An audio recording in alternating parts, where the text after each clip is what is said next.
Capítulo 61. Sanail Galford não era uma pessoa de falar muito, mas, naquele dia, ele falava ainda menos. Estava em uma sala com Scheherazade, isolado do resto do mundo, inclusive de sua tripulação, afundado em uma mesa e virando uma garrafa de bebida à base de cevada. Dijin é um dos maiores magos do Oriente, e disse ela. Eu soube, ele gosta de se gabar disso, e disse Sanail, enfim retornando a se comunicar. E você disse que ele deu um tapete voador pro ladino voar até o ocidente? Por que ele faria isso? Essa é a menor das minhas preocupações nesse momento. Scheherazade se aproximou dele, entendendo o que estava em jogo, e bateu as duas mãos na mesa, forçando-o a se concentrar nela. O que você quer e o que eu quero estão diretamente ligados. Se você não me ajudar, eu não tenho como ajudar você. Essa parece a definição da minha vida, e resmungou Sanail. Tem de ter tido algo que ele tenha dito, e rosnou Scheherazade. Algo de que você está se esquecendo, e pode nos ajudar. Sanail virou mais um gole da garrafa. Mesmo sua posição sentado àquela mesa exibia derrota. Ele disse que não se importava com o significado do mapa de estrelas. Ele só se importava com os seus. Scheherazade expandiu sua expressão, como se Sanail fosse estúpido de não tê-la dito aquilo antes. Como é a frase? Exigiu ela. Ele não se importava com o significado do e depois disso. Ele só se importava com os seus. Os seus. Entende? Perguntou já um tanto bêbado. Provavelmente ele está falando da sua gangue de rua, ou de quem quer que tenha contratado os serviços deles. Não. Você disse que ele se saciou com os gritos, e era pouco pros gritos dele ao longo de muito tempo. Isso é alguém que quer vingança. Vingança pelos deles, e vingança pelo, meu criador. Scheherazade de repente começou a suar e demonstrar sinais de uma crise súbita de ansiedade. Sem aviso, gritou por seus guardas, que entraram na sala pensando que ela estava sendo atacada. Reúnam os engenheiros gnomos para uma conversa imediata. Quantos deles, senhora? Perguntou um dos guardas. Todos. Todos eles. Respondeu Scheherazade. E preparem uma força-tarefa. Nós vamos precisar de todos os estivadores disponíveis no porto de Al-Quadin. Capítulo 62. O que te aflige dessa vez?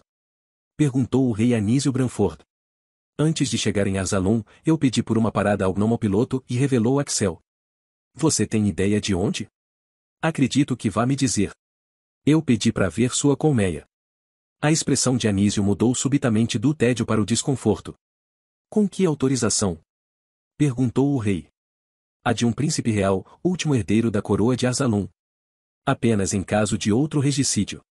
O caminho que você parece estar cavando. Anísio olhou os arredores para se certificar de que ninguém estava ouvindo aquilo. O que você está dizendo, seu inconsequente? Seria eu o inconsequente? Vociferou Axel. Como você pode aceitar, como você pode usar os cofres reais para pagar por aquilo?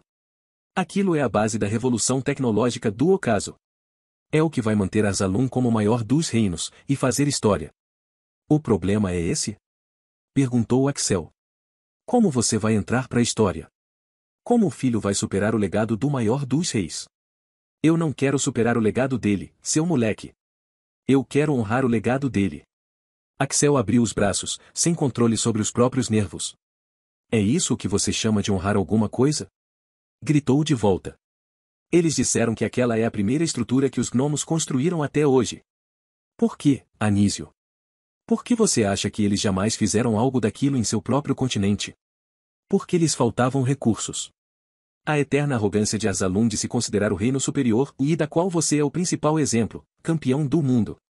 Um título que você também fez questão de manchar. Anísio suspirou forte. Aquela conversa seria mais difícil do que ele pensava. O que você quer dizer com isso? Perguntou, sabendo a resposta. Você recebeu o frasco de volta, não foi? O frasco que eu tirei do seu quarto com o mesmo tipo de veneno que você usou para envenenar Radamisto antes da minha luta. Você teria perdido, e disse Anísio, de maneira fria. Você não tem como saber disso. Você me tirou o direito de saber. Você já deveria ter perdido para Ruggiero, e resmungou Anísio, calando Axel. Você acha que eu não perguntei a ele? Quando você lhe pediu para ele me entregar o frasco? Axel queria socar Anísio, mais uma vez. Mas isso não faria diferença. E então, Axel? Como seria ver você perder para Minotaurus em plena arena de vidro, na frente de todos os reis e rainhas? O que isso faria com a moral do povo arsalino? Axel não tinha resposta. O que isso faria com o legado dos filhos do maior dos reis? E queria se socar por isso. Mas também não faria diferença. Eu teria vencido, já afirmou o príncipe. Com ou sem a sua intervenção. Talvez, confirmou Anísio. Mas usar a coroa é fazer sacrifícios, algo que eu não posso cobrar seu entendimento, não é? Afinal, como você já disse antes, você não queria ser rei. Axel sentia-se impotente. Era difícil se defender das próprias palavras. Eu passei 5 anos longe de Asalum apenas pela responsabilidade, e disse ele. E nesses 5 anos eu estive sentado aqui, fazendo o que eu fui treinado para fazer. Extremamente difícil. Sabe, fui inocente de achar que isso daria certo, e disse Axel. Achar que nós poderíamos recomeçar. Se existe algo que podemos concordar é sobre a sua inocência. Mas no seu caso, Anísio, aquilo não é inocência, é estupidez. O fardo está te cegando, enquanto você está cavando uma cova que vai levar Asalum com você. E não apenas hoje, mas na história. Eu tenho 8 conselheiros reais, Axel. Bem mais qualificados do que você. Você está usando a essência de entidades vivas, Anísio, disse Axel, com a voz baixa, quase como súplica. Você não sente, e compaixão? É claro que sinto, e disse o rei. Mas você deixa de comer a carne em compaixão ao javali? Não, você come, e esquece de lamentar. Aquele não é o preço ideal, mas é o preço necessário para a humanidade produzir a tecnologia que irá marcar a próxima era. Isso é maior do que tudo. Então torça, irmão, apenas torça para que esse preço não se volte contra nós. Porque, se isso acontecer, não haverá nenhum frasco de veneno que irá nos fazer vencer. Capítulo 63. Quando João Hanson saiu de casa naquela manhã seguinte, Emília estava lá, com pano e balde d'água, cuidando do corcel. Ela se assustou quando viu João saindo da casa para conferi-la, como se o chamado para acompanhá-lo como sua escudeira fosse sua imaginação. Um delírio que ela havia levado longe demais. Tudo pronto? Perguntou João, com a mesma naturalidade com que seus antigos cavaleiros lhe perguntavam coisas do tipo em sua época de escudeiro. Eu quem deveria lhe perguntar isso, senhor? João permaneceu um tempo olhando para ela, e então disse simplesmente, ainda não. Não? Perguntou Emília, com espanto. João foi até ela, andando em passos pesados. Emília não sabia como interpretar nenhum daqueles sinais. Então, sem aviso, ele retirou da cintura a bainha com sua espada, e entregou a ela. Nós ainda temos tempo, e disse João. Eu preciso que você afie Daruma. E então ele se virou de costas, e voltou para dentro da casa, deixando uma das espadas mais valiosas do mundo na mão de sua aprendiz. Emília permaneceu em choque, tentando acreditar no que estava acontecendo. Acreditar que a espada que havia iniciado a caçada de bruxas estava em suas mãos. Acreditar que o cavaleiro que a inspirara, o sobrevivente da Casa de Doces, a havia escolhido. Acreditar que João Hanson simplesmente confiava nela ao ponto de se virar de costas e deixá-la preparar seu cavalo e sua espada em um momento histórico de Asalum. Ao desembainhar a espada e testar o fio, Emília percebeu que não havia muito que ser feito. A arma parecia pronta para combate, e o único motivo para João mandá-la afiá-la seria pelo privilégio do ato. E isso, e apenas isso, já fazia com que Emília não se importasse com o resultado que viria a acontecer na arena de vidro. Para ela, João Hanson já era seu campeão. Capítulo 64. Você já esteve comigo na arena de vidro antes. Nós estivemos juntos nos arredores, na entrada, no anfiteatro, nas arquibancadas, até mesmo no ringue em cada luta da última edição do Punho de Ferro. Nós sentimos o cheiro de suor, ouvimos os gritos da multidão, sentimos o sabor do sangue provocado pelos golpes. E, em toda aquela experiência, João Hanson esteve conosco, mas mais como um espectador do que como um protagonista. Ele era um adolescente torcendo secretamente por Axel Branford, enquanto negava a admiração. E sem jamais imaginar que alguns anos depois seria sua vez.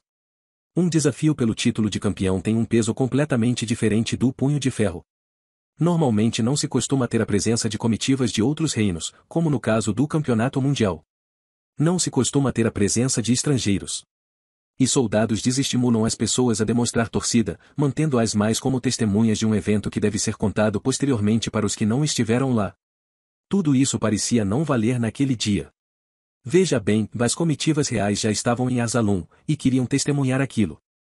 Os gnomos do ocaso aperfeiçoaram suas máquinas de areia e as principais praças de Andriane iriam exibir o combate até mesmo para os que não estariam lá. E Arsalon amava Bradamante, que havia escolhido João Hanson. O que tudo isso quer dizer é, que apesar do peso diferente, aquele desafio tomou uma euforia parecida com a mesma testemunhada no Punho de Ferro alguns anos atrás. As pessoas tomavam as ruas ao redor da arena em êxtase, aquele mesmo que uma pessoa sente quando lhe dão a oportunidade de testemunhar a história sem precisar se envolver. Nas praças, a multidão se acotovelava em busca de brechas em que pudessem ver dois homens de areia tornando vivo o que deveria ser imaginação. Vendedores ambulantes de comida, bebida e bijuterias armavam barracas em todo o canto possível, capitalizando em cima de um evento de proporções cada vez maiores, e que ninguém esperaria alguns dias antes. E foi diante desse cenário que João Hanson cavalgou. Em cima de seu corcel, seria normal se Emília estivesse no chão guiando o cavalo a pé. Mas João a havia colocado em sua garupa, e cavalgava devagar, como se estivesse passando uma mensagem naquilo. Como se demonstrasse que ali cavalgava o cavaleiro que havia se tornado, e em sua garupa cavalgasse o escudeiro que tinha sido um dia. E assim ele seguia, enquanto sua cavalaria, a guarda real pela qual ele tanto buscou, abria caminho para sua passagem. À frente de seu cavalo iam Maquis, Borne, Jaú, Ian e, a seu pedido, Albarus. O irmão dividido, de todos, o mais em conflito. Atrás deles e do cavalo de João vinha uma carruagem com Ariane e Ana Narin, e Eric e Maria Hanson, dessa vez sem qualquer tipo de abertura para acenar ao povo. Essa era outra grande diferença do Punho de Ferro. O combate não era tratado como celebração, mas sim uma cerimônia militar, se não pelo público, ao menos pelos envolvidos. Durante toda a passagem, nenhuma das mulheres perguntou sobre Axel Branford, e Maria as agradeceu em silêncio por isso. As pessoas acenavam para João, gritavam seu nome, reverenciavam-no como herói. E ele apenas seguia seu caminho, olhando para frente sem desviar olhares ou pensamentos, não como um homem que não se importasse, mas como um soldado que não poderia se deixar influenciar e esquecer o real motivo do que estava indo fazer. Ao virarem na rua principal e avistarem a entrada da arena, João viu Rick Elbro. Ele acenou com a cabeça para João, e aquele foi o único momento em que o cavaleiro se deixou desviar. Porque ali o caçador representou o lenhador. O herói representou o pai que não estava lá. E foi assim, dentre lembranças, euforia e concentração, que João Hanson entrou na arena de vidro escoltado pela guarda real, sob os gritos eufóricos do povo de Andriane. Os reis e rainhas já tinham se sentado, nos mesmos camarotes. De fora estavam o rei Alonso Coração de Neve, o primeiro-ministro Robert de Locksley, o rei Adamantine, o rei Acosta, o rei Colin, os reis irmãos II e Tércio Branford, e a rainha Capela. Dos locais estavam lá o rei Anísio e a rainha Branca, o professor Sabino, a major Bradamante, o capitão Ruggiero, o arquiteto gnomo Rumpelstiltskin e sua equipe de engenheiros gnomos. E estava Axel Branford. Esse detalhe era digno de nota por mais de um motivo. Afinal, aquele não era apenas o retorno ao local onde ele se sagrara campeão do Punho de Ferro em um período que Arsalon precisava relembrar de sua força, mas aquela era a primeira vez que seu povo tinha consciência do próprio retorno do príncipe Arsalon. Tudo isso apenas agitava a multidão ainda mais. É estranho estar de volta aqui, e ver você sentado conosco, e disse o rei segundo para o sobrinho, abafado pelo barulho ao redor. É estranho estar aqui, sabendo como é estar lá, e disse Axel. Ao menos você soube como é a sensação de vencer lá, e acrescentou Anísio. Sim, e disse Axel, curiosamente com o tom de um lamento. E que hoje o vencedor novamente se consagre unicamente por mérito próprio. Anísio e Axel permaneceram se olhando, como se houvesse mais naquilo. Então o rei Anísio olhou para frente, tentando ignorar o irmão mais novo. Eu pensei no que você me falou, e disse João a Emília. Como, Lorde? Sobre ver do outro lado não meu melhor amigo, mas meu adversário. Ariane me ajudou nisso. Senhor, eu sou apenas uma iniciante. Eu não tenho condições ainda de dar conselhos a alguém com a sua experiência. Como minha escudeira, você tem condições de me dar conselhos, comentou João, colocando uma ênfase suspeita no nome. Desde que eu os peça. Emília voltou a conferir as armas de seu tutor, repetindo em sua mente a voz de João Hanson lhe chamando de "Ó minha escudeira". Em outro ponto do camarote, Ariane e Maria aguardavam, tentando passar a calmaria que nenhuma das duas sentia. Você se lembra daquela apresentação lá no anfiteatro no Punho de Ferro? Perguntou Ariane.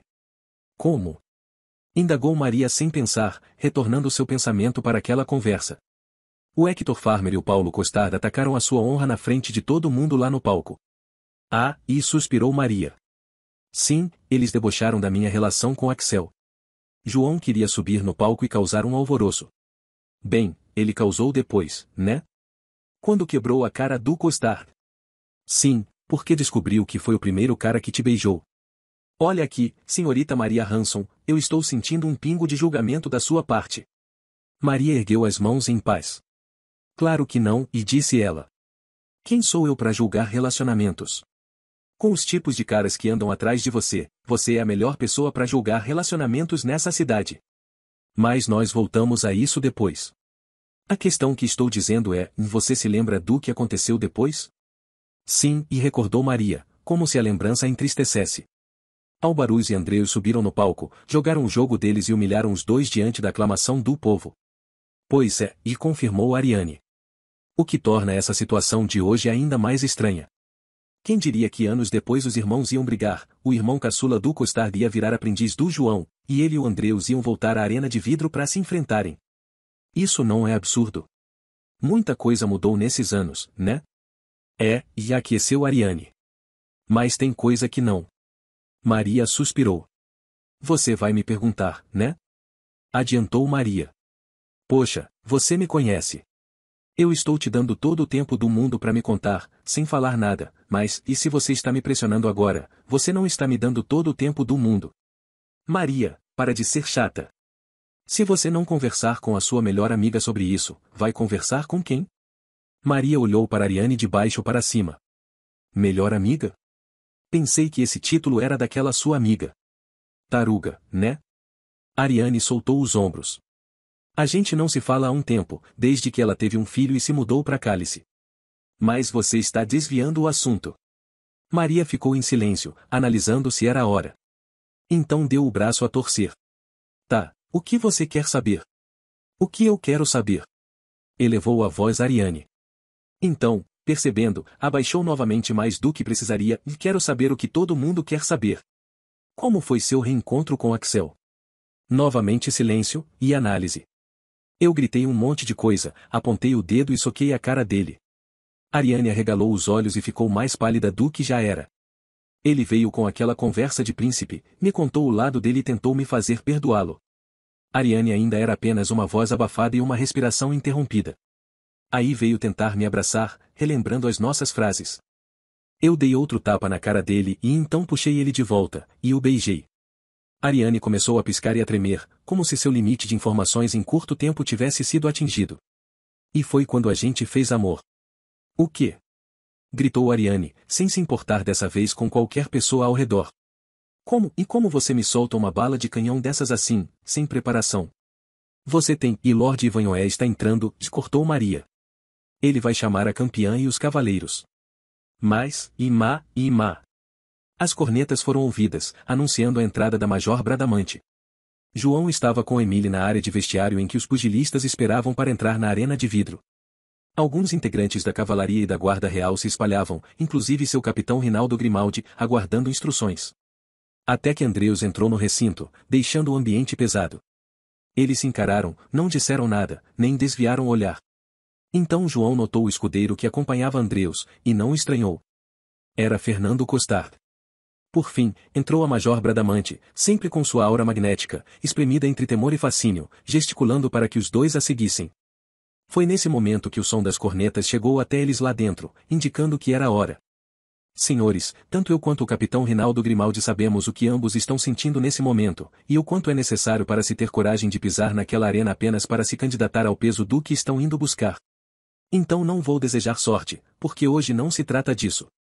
Apenas vou desejar um bom combate, pois ao vencedor isso é tudo o que importa. João e Emile se colocaram de um lado, Andreus e Fernando de outro. Ainda nenhuma troca de palavras.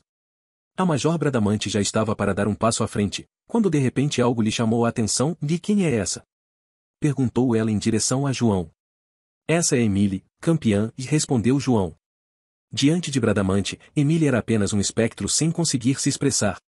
Desde quando sonhou com a possibilidade de uma vida na cavalaria, Emile? Perguntou Bradamante. Desde quando a senhora existiu, e respondeu ela, de maneira sincera. Bradamante deu um sorriso curto, e voltou a olhar para frente, como se enxergasse no horizonte o seu próprio legado. Foi assim que todos eles entraram na arena de vidro. Os antigos escudeiros estavam lá. Max, Borne, Jaú e Ian. Albaruz. Parados lado a lado em um canto da arena, lembrando mais espectadores do que realmente uma parte daquela cerimônia militar. E vendo dois dos seus caminharem para o centro. Além deles, os candidatos atuais à escuderia também estavam lá, em um grupo igualmente rachado por Emília e Fernando, ironicamente, os dois que seguiam João e Andreus pelo centro. A arena estava cheia, não completamente tomada e ensandecida como no Punho de Ferro, mesmo porque em uma cerimônia como aquela não era permitido manifestação de torcida, mas em número respeitável. Além disso, a falta da manifestação não os impedia de terem seus favoritos, nem manterem suas bolsas de apostas clandestinas. Na plateia também era possível se reconhecer o grupo de lenhadores e de caçadores. E nenhum desses grupos escondia por quem eles estavam lá. Já dentro da arena, outro grupo específico se destacava, os engenheiros gnomos e sua tecnologia inacreditável. Comandados por seu líder visionário Rumpelstiltskin, como sempre, eles ligaram suas máquinas movidas à energia de cristais, posicionadas ao redor da área principal da arena, e novamente aquilo aconteceu. Os cristais se acenderam. E o Etherpunk se manifestou. Em diversos pontos de Andriane, as figuras de Ivanhoé, Bradamante, João, Andreus, Emília e Fernando se tornaram seres de areia, replicando o que os seres de carne faziam dentro da arena de vidro. Dessa vez, contudo, havia mais. Uma surpresa que Rumpelstiltskin havia guardado mais uma vez, pois como sabiam fazer surpresas o povo gnomo. Um sistema inserido na estrutura cristalizada e formado de conchas, capazes de retransmitir ecos pelo éter. E o que isso na prática queria dizer? Que, pela primeira vez, além de ver os homens de areia, as pessoas de fora poderiam ouvir o que acontecia lá dentro. A reação popular foi inacreditável. Tudo o que eles não podiam manifestar dentro da arena, eles ignoraram do lado de fora. As pessoas pulavam, se abraçavam, sorriam e dançavam. Tudo a que se tinha direito quando diante do testemunho de uma maravilha pela primeira vez. Bardos presentes mal conseguiam se concentrar, alguns depressivos imaginando como aquela ferramenta iria acabar com suas funções, outros eufóricos imaginando como aquela ferramenta iria revolucionar suas funções. Como aquela tecnologia iria lhes permitir criar novas formas de contar histórias. E então, curiosamente, graças ao som que ecoava de dentro de uma arena que tinha de fazer silêncio, o som da euforia do lado de fora ecoou de volta para dentro da arena de vidro, lembrando aos dois cavaleiros que aquele momento ia muito além de apenas um acerto de contas pessoal. Escolha de combate e exigiu Lord Ivanhoé. Nas regras de um duelo como aquele funcionava assim, os dois candidatos em questão precisavam chegar a um acordo de que tipo de combate gostariam de duelar. No caso, como João Hanson foi o indicado pela atual campeã de Arzalum, partia dele o direito da primeira sugestão, que deveria ser aceita pelo adversário. Caso não o fosse, Andreus teria o direito de sugerir a forma de combate, e João de acatar ou não, e assim sucessivamente até haver um acordo. Lord Hanson, um pugilismo, sugeriu João, surpreendendo a todos. Andreus soltou uma risada curta, e irônica. Como se compreendesse o que João estava fazendo. Como se entendesse que João estivesse querendo poupá-lo de um combate mais violento. Na verdade, na história de Arzalum, apenas um campeão havia conquistado o título com um duelo público de pugilismo, Axel Branford. Diante do movimento negativo de Andreus, Lord Ivanhoé teve de recomeçar, Cavaleiro Darin e espada, e definiu Andreus, de forma ríspida. Lord Ivanhoé retornou para João. Espadas, então, e disse ele, dentre um suspiro. Emile, de um lado, trouxe dar uma ainda na bainha, enquanto, do outro lado, Fernando Costar entregava a Andreus uma espada média. Como na tradição, os cavaleiros vestiam suas armaduras de proteção no corpo, mas sem os elmos. Os escudeiros se afastaram da área definida para a luta, onde os apetrechos gnomos também cobriam. Senhores, eu sou Lord Wilfred de Ivanhoé, sagrado magistrado pelo rei Primo Branford após a caçada de bruxas, e representante máximo das leis atuais e das leis antigas de Arzalum. Estamos hoje diante de um desafio pelo título de novo campeão de Arzalum. Esse combate não terá limite de tempo, e irá terminar com a desistência, incapacidade ou nocaute do oponente. No caso de uma eventual fatalidade, a coroa de Arzalum irá assumir a responsabilidade diante da família do candidato, provendo uma quantidade de mantimentos e uma quantia de moedas mensais. O combate deve se dar apenas entre os dois no círculo, sem qualquer tipo de interferência externa. Caso um dos dois saia do círculo por 3 vezes, a vitória será dada ao adversário. Em caso de qualquer tipo de trapaça, o competidor será levado diretamente à prisão, sem qualquer auxílio à sua família por parte da coroa. O vencedor será consagrado imediatamente o novo campeão de Arzalum pelo rei Anísio Terra Branford, assumindo imediatamente todas as responsabilidades e compromissos que o título exige. Os senhores estão de acordo? Ambos os cavaleiros acenaram positivamente. Os olhos fixos um no outro. Que o Criador e semideuses abençoem essa luta. Todos que não fossem João Hanson e Albaruz Darin abandonaram a área estabelecida. E a voz de Lord Ivanhoe definiu de que se inicia o combate. De um lado, João girou sua espada várias vezes, testando o peso de sua arma.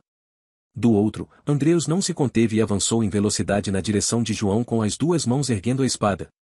Quando na distância certa, o golpe desceu com ferocidade.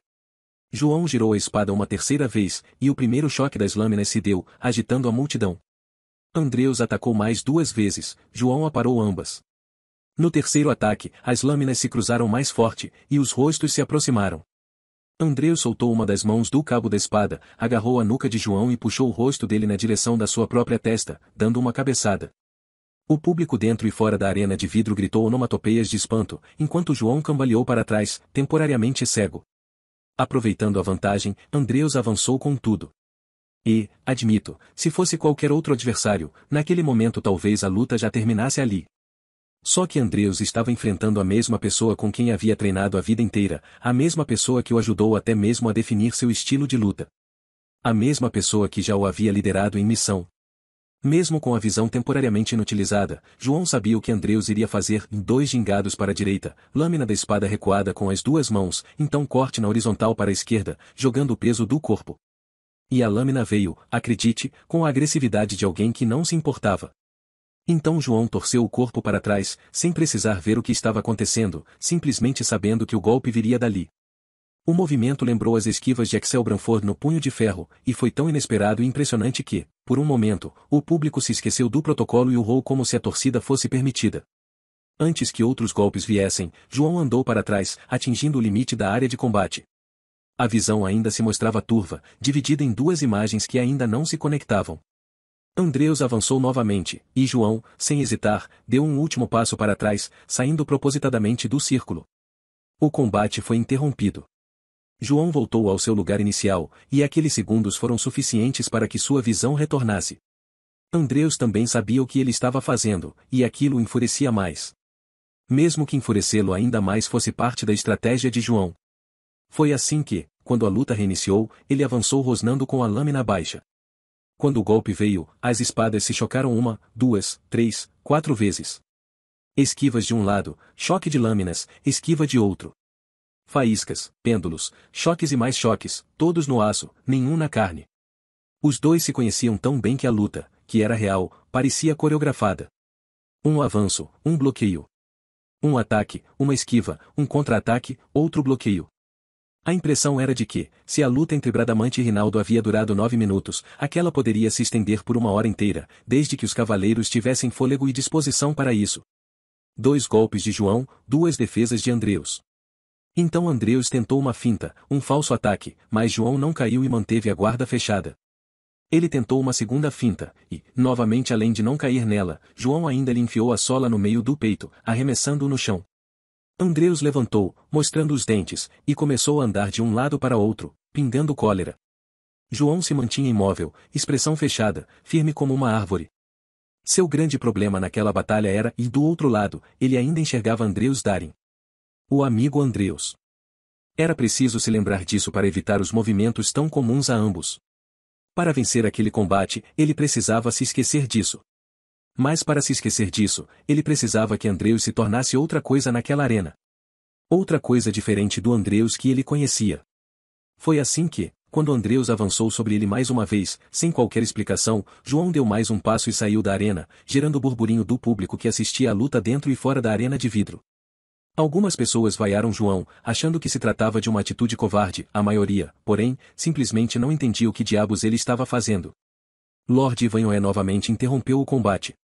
Lord Hanson, você tem consciência de que se sair mais uma vez da arena o Cavaleiro Darin será sagrado vencedor dessa disputa? Eu estou a par, magistrado, confirmou João. Uma confirmação sem qualquer tipo de preocupação. Andreus tentava entender o que era estratégia, o que era deboche e o que era covardia naquilo tudo. O fato de precisar, contudo, tirar João daquele círculo apenas mais uma vez trouxe uma sensação de ansiedade, que brigou com o nervosismo com o qual ele já precisava lidar até ali. Já João apertou os olhos, e nas arquibancadas, Ariane soube que aquele era o momento. Tentando não chamar a atenção, ela apertou os olhos da mesma forma até sentir a conexão, cobriu a boca com as duas mãos e sussurrou, nesse momento, você não está enfrentando Andreus Darin. Não mais. A voz de Ariane reverberou dentro da cabeça de João, como uma memória vívida demais. Você está enfrentando um homem sem face. Na visão de João, o rosto de Andreus começou a se distorcer, como se pedaços de sua face se deslocassem, esticassem, ou fossem retirados. Você está enfrentando um golem. Ainda na visão de João, o rosto de Andreus se tornou uma face lisa e grotesca, lembrando um boneco de madeira de treinamento que de repente tivesse tomado vida. Um inimigo sem rosto, estressado e impaciente, que avançou sobre ele. Pela escolha de movimentação, o Andreus que ele conhecia teria vindo com a espada em altura média. Aquele ali veio com a espada mais alta. Se fosse você ou eu naquela arena, essa alteração da altura talvez não tivesse feito tanta diferença. Mas para João Hanson aquela era uma brecha imensa que ele poderia explorar. Foi assim que o corpo de João girou junto com a lâmina de Daruma, cortando uma parte do quadril do homem sem face. Andreus gritou, sentindo o equilíbrio bambear. João poderia ter lhe dado um tempo, mas a empatia havia acabado. Ele atacou mais 1, 2, 3, 4, 5, 7, 9. Andreus defendeu, e se defendeu como podia, sudorese, batimentos descontrolados, sangue pingando na lateral. A ponta de Daruma seguiu reto e cortou um ponto do rosto de Andreus. No reflexo, em vez de contra-atacar João, Andreus cruzou sua espada, girou e, sem que ele próprio esperasse, atirou a espada de João para fora da área de combate. Meu Criador! Sussurrou Maria Hanson diante da cena. Ao redor dela, a plateia reagia assustada diante de tudo aquilo, com exceção de Kenny e Karen Penwood, que gritavam um tanto enlouquecidas, acreditando na vitória do jovem que as havia tomado como marido e pai adotivo. Os olhos de Kenny e de Ariane se cruzaram, e houve uma tensão inevitável, como se ali as mulheres também estivessem travando um combate próprio. E foi enquanto a tensão ainda se mantinha, que, antes que tudo se perdesse, Ariane novamente colocou as mãos à frente da boca e sussurrou: "Vá, acabe com o golem agora, antes que ele acabe com você." No segundo que se sucedia ao espanto, a voz de Ariane tomou a mente de João mais uma vez, impedindo-o de divergir.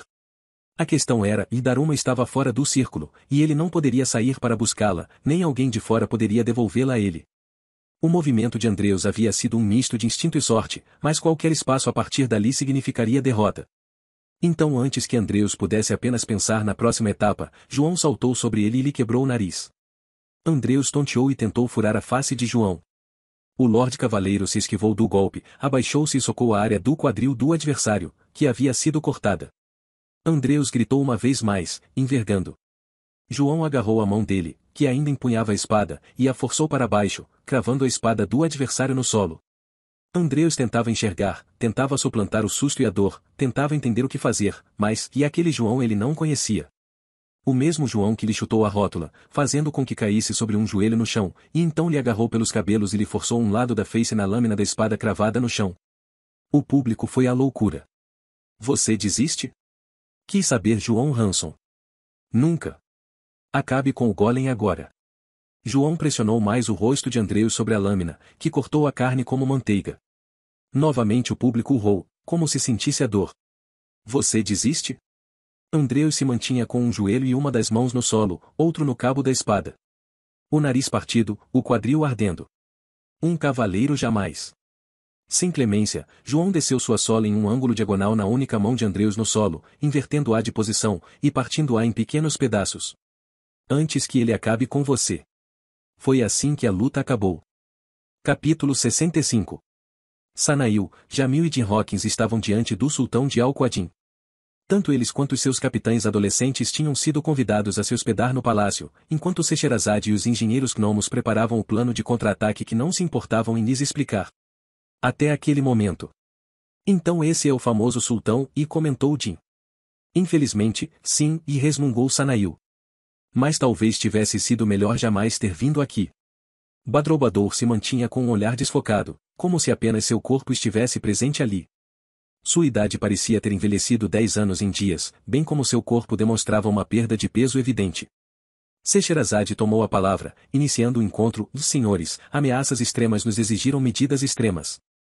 O que nós estamos fazendo aqui? Perguntou Jamil de maneira direta. Sobrevivendo seria a resposta mais honesta, e disse Scheherazade. Sobreviver é o que nós já fazemos, e insistiu Jamil. Não há o que os ameaça nesse momento, e insistiu Scheherazade. Onde está Liriel? Cortou Sanail, sem se importar com o resto que seria dito. É apenas isso que me importa agora. Ou o que lhe restou, e acrescentou Din. Silêncio. Badroulbadour e Scheherazade se olharam, e o sultão tomou a palavra com seu altivo carregado. Foi aqui, bem aqui, que ele a matou, você se lembra? Perguntou o sultão na direção de Sanail. Foi aqui que ele cortou o pescoço da minha menina. Durante todo esse tempo eu me perguntei por quê. Então Scheherazade me compartilhou sobre seu encontro com Djinn. Como ele se tornou príncipe? Perguntou Sanail. Das pessoas que ele matou em seguida, a única coisa em comum era o fato de serem ricas. Ou corrigindo, e resmungou Jamil. O fato de terem nascido pobres, e se tornado ricas. O sultão novamente titubeou. Mas Scheherazade decidiu seguir em frente. Shahriar cresceu nas ruas de Al-Qadim como tantos outros. Ele era mais carismático, mais rápido e mais atlético, porém, e rapidamente se tornou líder. Eu não quero saber a história dele, e resmungou Sanail. Eu quero saber como ele se tornou príncipe. Ele venceu o desafio da caverna e revelou Scheherazade de uma vez. Ao norte de Al-Qadim existe uma caverna encontrada no passado por um grupo de ladrões. É preciso passar por vários testes, mas, se você chegar ao final dela, você encontrará entidades que irão lhe conceder 3 desejos. Que tipos de entidade? Perguntou Din, temendo o que viria. Gênios. O trio pirata se olhou boquiaberto. Vocês mexem com esse tipo de coisa por aqui? Perguntou Din. Não apenas aqui, e revelou Scheherazade. O Ocidente já mexe com tais forças igualmente. E é por isso que ele estaria indo para lá. O que vocês estão dizendo? Por que Shahriar iria até o Ocidente atrás de e por que aquela pessoa não é Shahriar? Disse Badroulbadour. Ao menos não mais. Sanail não sabia como concluir aquilo por si só. Scheherazade o fez por ele. Você disse que ele precisava se vingar, que ele só se importava com os seus, e que os olhos dele acenderam como fogo. Você entende? Não era Shahriar falando isso. Era seu gênio, usando o corpo do antigo mestre como seu. Jim Hawkins colocou as mãos na cabeça ao entender. Vocês não fizeram isso. Vocês não liberaram esse tipo de força. É por isso, concluiu Jamil, com um sorriso psicótico, como se tivesse gostado da conclusão. É por isso a escolha dos mortos. Ele foi atrás dos que passaram na caverna. Ele foi atrás dos que o escravizaram ao longo do tempo para seus desejos de riqueza. Ele foi atrás de todos que um dia usaram a lâmpada, e o fizeram de serviçal. E por que voar ao Ocidente? Por que não terminar seu banho de sangue por aqui? Teorizou Din. Badroulbadour e Scheherazade voltaram a se manter quietos por um momento, como se aquela revelação não devesse ser feita nem em uma situação como aquela. Por que ele vai libertar os gênios que nós vendemos ao Ocidente e revelou Scheherazade? E, quando isso acontecer, eles irão exterminar a raça humana. Capítulo 66. Quando o rosto de Andreus retornou, a culpa acompanhou João. Aquele não era mais um golem, aquele era seu amigo de infância. Contudo, aquela situação havia sido uma escolha, e na arena só existe amizade quando as pessoas estão batalhando do mesmo lado. Andreus tentou se levantar para continuar, mas Lord Ivanhoe interrompeu o combate e o deu por finalizado. A mão de Andreus estava torta, esmigalhada, e ele chorava, a maior parte pela dor. Os médicos vieram e lhe retiraram da arena, e Fernando Costard, apesar de ter entrado como seu escudeiro no início, não sabia o que fazer na derrota, e permaneceu na arena no final. A multidão gritava o sobrenome de João, mas ele não escutava nem mesmo os aplausos, inclusive o dos reis. Aquela era uma vitória que trazia a mesma sensação de uma derrota, e apenas isso já lhe mostrava o quanto aquele título iria lhe exigir. Nada, porém, que a vida já não tivesse lhe cobrado antes. Eu sabia que não havia melhor escolha, e disse Bradamante, se aproximando dele. O que mostra que a senhora sabe de mais coisas do que eu, Major. Cornetas ecoaram quando o rei Anísio Branford e a rainha Branca Coração de Neve entraram na arena, seguidos pelo príncipe Axel Branford e por Sabino von Fígaro. Ao verem novamente a figura de Axel na arena, a algazarra local se tornou descontrolada, e os tremores relembraram aos presentes o porquê do nome daquela arena. A multidão ainda gritava, quando João tentou buscar a família nas arquibancadas, mas a quantidade de pessoas, o sol, o suor, o barulho e o cansaço impediram. Os engenheiros gnomos trouxeram uma espécie de concha cristalizada e a posicionaram próximo daquelas pessoas. Lord Hanson e cumprimentou o rei. A voz do rei reverberou da concha pelo interior do estádio, da mesma maneira como já estava fazendo fora dele, e aquilo gerou uma catarse por parte dos presentes, que testemunhavam mais uma revolução tecnológica. De joelhos, João Hanson e disse Lord Ivanhoe. João Hanson, pela terceira vez na vida se pôs de joelhos diante do Lorde. Lorde. Vossas Majestades. Lord Ivanhoe entregou Daruma ao rei. João então viu em uma mesma cena Anísio e Axel Branford, Branca, Bradamante, Ruggiero, Sabino e Ivanhoe. O olhar dele estava tão distante e impactado que o rei percebeu. Me diga com sinceridade, Lord Hanson, o que se passa em sua mente nesse momento? A pergunta reverberou por toda a arena, trazendo a expectativa. Que eu estou diante das maiores lendas vivas da história de Azalum, Majestade. O rei achou graça. Não porque não fosse verdade, mas pelo detalhe que João Hanson ainda não havia entendido. Levante-se, Lorde. João Hanson se levantou, ainda atordoado. Então notou que Maria, Ariane e a mãe, Erika Hanson, estavam ali, e isso o tranquilizou. Ariane chamou Emile para ficar ao seu lado, e a escudeira se sentiu especial apenas por isso. O rei Branford estendeu Daruma na direção de João Hanson. Entenda que hoje você não está diante das maiores lendas vivas de Azalum, Lord Hanson. Hoje você se torna parte das maiores lendas vivas de Azalum. A mulher, a irmã e a mãe derramaram lágrimas, representando o sentimento de todo semideus que havia acompanhado a jornada daquele garoto até ali. Representando o sentimento de toda pessoa que já acompanhou a jornada de outra até seu sonho. Porque hoje, de acordo com o Conselho Real, e com a autoridade a mim atribuída, eu, Anísio Branford, rei de Azalum, decido que seja determinada a consagração oficial de Lord João Hanson como novo campeão de Azalum. Dessa vez ele ouviu os gritos. Dessa vez ele sentiu os arrepios. Dessa vez ele derramou as lágrimas. Porque dessa vez, ainda que em meio ao barulho de milhares de pessoas dentro e fora da arena de vidro em um eco que corria por toda a cidade de Andriane, ele viu, sentiu e ouviu Igor Hanson. Talvez fosse delírio, talvez fosse magia, talvez fosse verdade. Mas João Hanson, por um momento, pôde ouvir seu pai o aplaudindo. E foi naquele momento, e apenas naquele momento, que ele se permitiu se sentir como um campeão. Capítulo 67. Kenny Penfold invadiu a arena, gritando em desespero ao ver o final da luta. Ao lado dela, a pequena Karen chorava desesperada, traumatizada com o punho quebrado do padrasto. Lord Ivanhoe tomou a pequena nos braços, e tentou protegê-la e retirá-la de toda a loucura ao redor, enquanto ninguém mais conseguiu afastar Kenny de Andrews Darin. Ainda nas arquibancadas, Maria e Ariane ainda estavam envolvidas por todo aquele pandemônio em que mal conseguiam falar com João, quando uma voz lhe chamou a atenção de Maria. Axel Branford se aproximava das duas. Axel, e a reação, porém, foi de Ariane. Ariane? Perguntou ele, enfim a reconhecendo. Como, e você cresceu? Você se tornou uma mulher. Ela sorriu, e ali ele viu o mesmo sorriso de que se lembrava, mesmo no corpo amadurecido. E não é? E também uma lady. Mas agora nem adianta mais. Eu estou casada, e muito bem casada com o campeão de Azalum.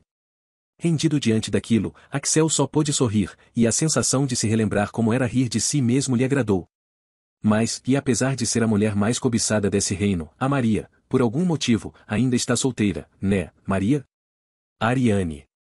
A cena parecia uma repetição do primeiro encontro entre eles, quando Ariane se escondeu no feno da carroça que Axel usou, e Maria queria desaparecer, embaraçada com os comentários sinceros da pequena Naren. Então eu vou procurar o meu marido com a minha sogra, mas a Maria pode ficar. Até porque, como uma lady solteira, ela pode chegar em casa a hora que quiser, certo, Maria? Vai, Ariane. Estimulou Maria. Ei, calma. Estou indo. Ariane estava saindo, quando apontou para Axel. E, você, príncipe, e continua lindo, e mais forte, e mais sexy do que nunca, mas, e eu espero que tenha aprendido a fazer escolhas melhores. Axel suspirou. Eu também. Ariane sorriu curto, como se tivesse gostado daquela resposta, e saiu. Maria, e disse Axel, olhando nos olhos dela. Podemos conversar? Capítulo 68. Como vocês escravizaram gênios? Perguntou Jim, em um tom um tanto irônico. Nós treinamos pessoas que não têm nada a perder para passar pela caverna em busca dos 3 desejos. Um dos desejos a traz até aqui de volta, outro a deixa rica, o terceiro nos entrega seu gênio. Então é verdade que vem daqui a tradição dos 3 desejos dados a um rei coroado, disse Jim. Na verdade, isso explica por que eles estavam tão amigáveis em receber os adolescentes da tripulação, e acrescentou Jamil. Bastante material a ser treinado. Nem o sultão nem Scheherazade negaram. Você ainda não me contou onde está Liriel, e vociferou Sanail, como se descobrir que a raça humana estava prestes a ser exterminada fosse menos importante. Sim, porque nós não temos como saber, e admitiu Scheherazade. Digin é o mago que aprendeu a negociar com gênios, e extrair conhecimento. Ele pode estar em qualquer lugar nesse momento. Então vocês não me servem para, e já ia dizendo Sanail, prestes a se retirar. Mas nós sabemos como pará-lo, e revelou Scheherazade. Sanail voltou a se concentrar nela. É preciso vencer a caverna, e contou ela. É preciso recuperar o último totem. Desculpe, e disse Din. Mas eu já estou velho demais para isso, e, como podem ver, nosso amigo aleijado não conseguiria superar nem mesmo, e eu faço, e disse Sanail, sem titubear. Vocês me digam o que é preciso, que eu o farei. E cuidado com o que vocês irão dizer, pois do contrário meu desejo será que esse palácio caia sobre suas cabeças, eliminando de uma vez a única referência de autoridade desse lugar. Era verdade. Sanail poderia, e, aqui entre nós, ele até mesmo pretendia fazer aquilo. Só precisava encontrar Liriel e parar entidades espirituais furiosas antes disso. Capítulo 69. O que você quer falar comigo? Perguntou Maria, de maneira um tanto seca e direta para o estilo dela. Você sabe o que eu quero falar com você, e disse Axel Branford. Eles estavam dentro de uma carruagem vigiada por guardas reais, ainda nos arredores da arena de vidro. Do lado de fora o mundo era euforia, fosse pela disputa do novo campeão, o retorno do próprio Axel Branford ou as novas misturas de magia e tecnologia promovidas pelos engenheiros gnomos em seu Etherpunk. Não importava, Andriane havia ganhado assunto para um ano inteiro em um único dia, e as pessoas gostavam disso. Já do lado de dentro daquela carruagem, o mundo de Axel e Maria era repleto de silêncios, incômodos entre linhas. Eu preciso saber o que fiz de errado, concluiu Axel, como se ele não soubesse. Quais das vezes? A última delas. Maria suspirou, observando a decoração daquele veículo. O espaço daquela carruagem era tão grande que lembrava o quarto de casebres de alguns plebeus. Plebeus como ela. Você me surpreendeu, e disse ela. Não, você me surpreendeu, e rebateu Axel. O que você quer, Maria?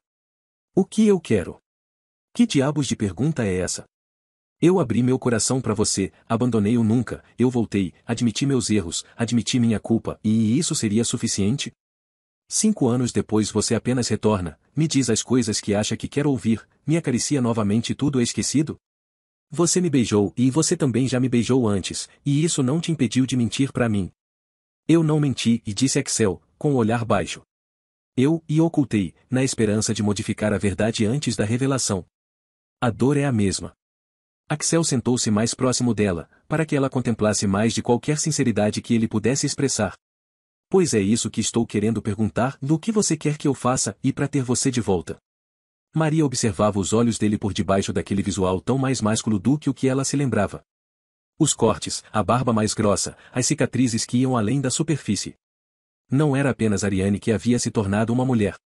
Axel Branford havia retornado um homem. Mas apenas isso não era suficiente. Axel, e eu sei que você me ama. Aquela frase cortava fácil como uma lâmina aquecida. Dos dois lados. Eu entendi, e continuou ela. Eu entendi o que você foi tentar fazer nas 7 montanhas, eu entendi a promessa que você fez ao rei primo. João matou pela primeira vez por uma promessa a nosso pai. Então eu te entendo. Então se você me entende, e então é hora de você me entender. Sabe por que João matou o conde de Ódio? Para recuperar o anel de lenhador de meu pai e impedir que o espírito dele servisse de escravo em Arames. Você se lembra disso? Axel aqueceu. Você se lembra como é a dor de perder um pai, certo? Novamente ele aqueceu. Você se lembra do que aconteceu depois que o rei Branford foi morto por Babal, e a rainha Terra se sacrificou por você? Quando aconteceu a cerimônia de despedida, e construíram a estátua, e reprisaram caçadores de bruxas no Majestade. Axel permaneceu olhando para ela, sem entender onde ela queria chegar. Em todos esses momentos, eu estava lá. Novamente a lâmina aquecida em forma de palavras cortava 2 lados. Maria, e sabe o que aconteceu quando João devolveu o anel pro meu pai, e ele partiu pro outro lado? Eu estava sozinha. Porque foi o dia em que eu disse que teria te amado e você me respondeu, eu sei, antes de cavalgar para longe de mim. Os dois ficaram em silêncio por um momento, enquanto Axel olhava para baixo, não como um homem envergonhado, mas reflexivo. Eu me lembro desse dia. Foi o último dia que vi Monvaxon. Maria continuou em silêncio. Ele se despediu de mim, dizendo que tinha um compromisso. E depois foi morto em combate por Mestre Anão Ira. Ele era meu melhor amigo. É estranho, né? Um príncipe amigo de um troll. Mas era a verdade. Era isso que eu era, Maria, um ser humano que sentia mais confiança em um troll cinzento do que em outros seres humanos. Ele vivia me dizendo que tinha um compromisso, sabe? Eu achava estranho, mas, e o que eu podia suspeitar realmente? Mas eu devia ter suspeitado. No fim do tribunal de Arthur de João, ele simplesmente veio até mim e me agradeceu. Ele me agradeceu por ter dado dignidade a ele e tê-lo tirado de uma vida como escravo nas arenas de Metropolitan. Mas sabe qual a lembrança mais difícil? Lembrar quando ele me disse que, se fosse preciso, ele seria capaz de dar a vida dele como gratidão. Pontos de lágrimas cintilaram nos olhos do príncipe, mas Axel não deixou que eles se expandissem. Nos veremos em breve, eu disse a ele, sem saber que era a última vez. A voz de Axel fraquejava, e Maria sentiu a própria garganta engasgar. Sabe por que eu estou te contando isso, Maria? Porque hoje, eu juro a você que, se fosse possível, eu permitiria que me cortassem os dedos, a mão, até mesmo um braço inteiro, se isso me permitisse ter meu amigo de novo aqui na minha frente. Sabe o que dói mais do que a lembrança das palavras que foram ditas? A fantasia das palavras que jamais serão. Porque não há o que fazer com essa dor a não ser aceitá-la. A dor é inevitável, o sofrimento é opcional, e disse Maria. Foi o que Sabino me disse quando eu não soube mais lidar com a dor que você me deixou. Então, se isso for verdade, por que continuar a sofrer? Aquela era uma pergunta que tinha uma resposta, mas não era fácil. Por que se focar na dor das lembranças, se nós temos uma segunda chance? Não como uma fantasia, mas como uma realidade. A trava na garganta de Maria subiu e desceu pelos seus olhos em choro. Por que vai acontecer de novo, já afirmou ela, com uma convicção que assustava. Por que você está tão certa disso? O que você não está me contando, Maria? Ela não engoliu a teoria dele, assumindo uma postura fechada e defensiva, desviando o olhar para o lado de fora. Quais são as palavras que não estão sendo ditas? Insistiu Axel, aumentando o brilho nos olhos claros. Maria ficou olhando para ele, como se houvesse algo que ela quisesse dizer, mas faltasse coragem. Algo que a consumia por dentro. Algo que mudaria tudo, mais uma vez. Guarda, e disse ela, batendo 3 vezes na porta. Não, não faça isso. A porta da carruagem foi aberta por um guarda real. Maria passou por ele em linha reta, sem olhar para trás. Confuso, o homem buscou instruções em seu príncipe, que apenas fez um sinal para que o deixasse isolado. A porta da carruagem novamente foi fechada. Só então Axel se permitiu chorar. Capítulo 70. Os ventos do tapete voador sopraram na direção de Arsalon, mais precisamente ao longo da estrada de Denins que ligava Andriane e Metropolitan. Sopraram em direção ao complexo instalado próximo aos trilhos do primeiro trem do Ocidente. Sopraram em direção ao primeiro parque etérico de Nova Eter. Sobrevoando cercas de arame farpado e atiçando a curiosidade de guardas reais, a figura misteriosa planou por cima das 8 construções ovais conectadas por fios luminosos que transportavam magia. Espadas, facas, e principalmente, bestas foram posicionadas contra a ameaça que a princípio os vigiava e então avançou sobre eles. O tapete voador desceu embicado para o chão em velocidade crescente. Quando próximo do solo, a entidade formada pela união de homem e gênio batizada de Aladdin de repente saltou do tapete e desceu para a terra em uma linha reta como que sugada por uma força magnética. Ao bater no chão, diversas partes do solo explodiram, arremessando guardas reais no ar. Guardas ainda de pé correram na direção do invasor, bradando lâminas. 2 movimentos de braços foram suficientes, porém, para que correntes de ar quente os jogassem longe como se fossem papel. Uma seta atirada por uma besta foi carregada pelo vento na direção contrária e perfurou seu próprio atirador. 2 mercenários contratados como seguranças foram erguidos e esmagados em pleno ar, como se a natureza quisesse uni-los em um só. Até que os últimos que ainda resistiram ao medo puderam ver melhor quem os atacava. Caminhando vestindo apenas um colete vermelho e uma calça leve de gancho baixo, que às vezes lembrava uma saia, ele chegava sem qualquer tipo de medo ou apreensão. De longe parecia um jovem oriental de pele dourada ainda distante da casa dos 20. De perto, contudo, era possível visualizar seus olhos escarlates brilhantes e sem pupila, que traziam um visual sobre-humano. E, quando ele começou a derreter estruturas, entortar grades, derrubar postes e esmagar guardas reais sem precisar nem mesmo encostar neles, foi a hora em que humanos e gnomos correram. Assim Aladdin seguiu até a entrada de uma das estruturas ovais principais, que alimentava o Etherpunk. Os ventos arremessaram a porta de entrada longe e, enquanto o eco do arrombamento ainda ecoava, Aladdin adentrou na primeira colmeia. O que havia do lado de dentro chocou até mesmo a entidade milenar que o tomava, acostumada a ver do pior do ser humano ao longo de anos. Posicionados dentro de estruturas de vidro preenchidas até a borda por um líquido avermelhado e conectados por fios que se ligavam a mais fios e cristais multicoloridos, lá estavam eles. Adormecidos e sem forças, como cobaias disponíveis a uma raça inferior. Eram gênios. Dezenas deles. Uma centena deles. A força motora necessária para se extrair a essência da magia vermelha, um nome bastante adequado. Ainda estupefato pela cena, o gênio que comandava a Aladdin caminhou para o centro, enquanto quem estava lá dentro correu para fora. Se fosse humano, ele teria chorado diante daquela cena, mas ser humano seria seu último desejo. Um grito raivoso ecoou por dentro da primeira colmeia, simbolizando a fúria que ele estava prestes a liberar sobre o mundo. Então, uma a uma, as estruturas de vidro racharam e estouraram, liberando os prisioneiros. Uma centena de entidades fracas, e ainda buscando entender o que estava acontecendo, se viu caída em meio à própria essência líquida retirada. E foi enquanto o líquido avermelhado se espalhava por todos os cantos daquele lugar que as entidades nuas de formas tão variadas escutaram a voz de seu libertador lhes dizer na linguagem que apenas aquelas entidades entendiam: levantem-se. Levantem-se para nunca mais se curvarem, e ordenou ele. Hoje é o primeiro dia do que nós sempre desejamos. Apenas aquelas 100 entidades já seriam capazes de dizimar exércitos. Hoje não existem mais escravos. E ainda havia mais 7 colmeias. Hoje é o primeiro dia de um mundo ideal. Era a hora de os humanos pagarem o preço. Capítulo 71.